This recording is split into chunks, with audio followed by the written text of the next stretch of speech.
For those of you who know me well, it might surprise you to hear that I often wonder why I repeatedly come back to hike these mountains. Why would I willingly come back to a place that blisters my feet and leaves me hobbling like a man twice my age? Terrain that routinely tests my limitations. Is it pride or stupidity? Or is it some ancient leftover instinct handed down to me from my ancestors to see what's around the next bend or over the next rise, to stare an old mountain square in the eye? The late naturalist John Burroughs once summarized his reason for going into nature.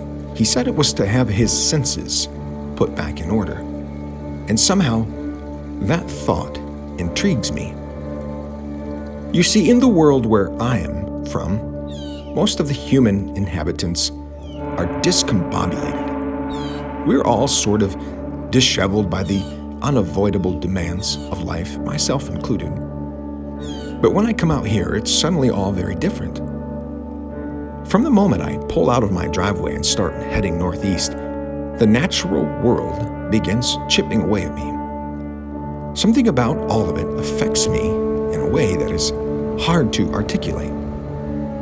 It pulls me back down into simplicity. But it also startles me, if I'm being honest. As I am pulled out of my safety-obsessed surroundings and dropped into the wilderness, the effect is mildly shocking. Oftentimes, I'm startled by the loneliness of the mountain.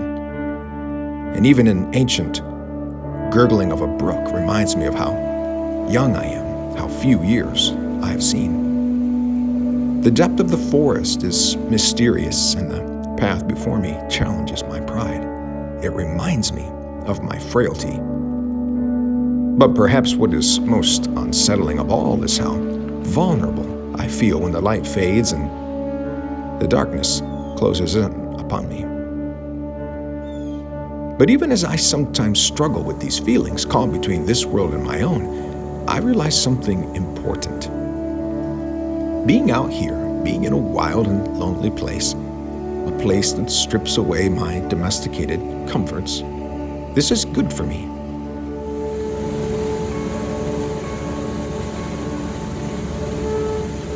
And perhaps this is what old John Burroughs meant. Nature realigns me. It puts me back in order.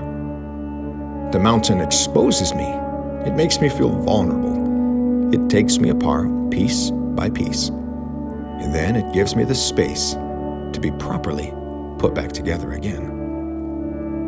And even though I know that realistically I cannot stay out here forever, it is a comforting thought to know that these mountains are still out here, like an old friend, quietly waiting for the moment when I need to call upon them once more.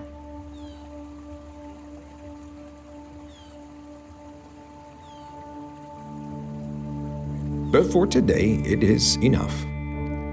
I have sat at the feet of one of creation's grandest teachers. I've listened, and I've gained a bit of wisdom.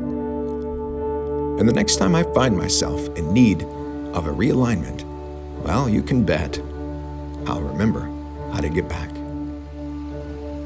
But as for me and you, my friend, I have to leave you now, but I will leave you with these words.